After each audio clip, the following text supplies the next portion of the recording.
પાલિકા સંચાલિત સરથાણા નેચર પાર્કમાં 3 વાઘનું આગમન થતા 1.5 મહિના પછી પાર્કની રોનક વધી જશે। ડિસેમ્બર-જાન્યુઆરી દરમિયાન ઓડિશાના ભુવનેશ્વર ઝૂની મુલાકાતે ગયેલી સુરતની ટીમે એક નર અને એક માદા વાઘની જોડી ભેટ મળી છે।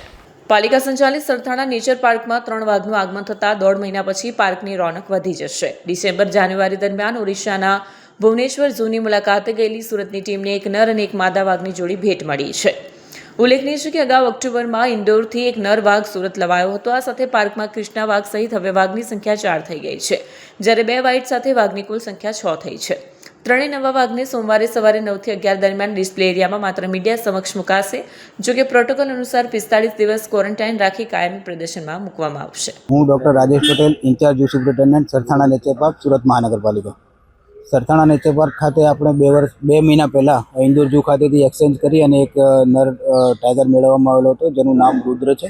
અને ગયા મહિનામાં ભુવનેશ્વર ઝૂ ખાતેથી એક ટાઈગરની જોડી એક્સચેન્જ પ્રપોઝલમાં મેળવવામાં આવેલી છે। એની સામે આપણે 5 જળબિલાડી, 3 મેલ અને 2 ફિમેલ, એક સિલ્વર ફિજનની જોડી અને 10 સ્ટાર ટેટૂઝ આપેલા હતા। એની સામે આપણને ટાઈગરની જોડી, જેમાં ફિમેલનું નામ શ્રી છે અને મેલનું નામ અભય છે, તેઓની ઉંમર 3 થી 3.5 વર્ષની છે। અને ત્યાંથી 2 ઉલ્ફની ફિમેલ અને બાર્કિંગ ડિયરની એક જોડી અને 3 ચોસિંગા મેળવવામાં આવેલા છે। હાલમાં તેઓ બંને ટાઈગરને ક્વોરન્ટાઇન એરિયામાં રાખવામાં આવેલા છે અને એનો ક્વોરન્ટાઇન પીરિયડ પૂરો થયાથી પબ્લિક ડિસ્પ્લે માટે રિલીઝ કરવામાં આવશે। હાલ ખાલી સોમવારના દિવસે જ્યારે પબ્લિકની મુલાકાતનો ઓફ રહેતો હોય છે ઝૂમાં, એ દિવસે એ લોકોને નવા વાતાવરણમાં સેટ કરવા માટે 2 કલાક માટે ડિસ્પ્લે એરિયામાં રિલીઝ કરવામાં આવે છે।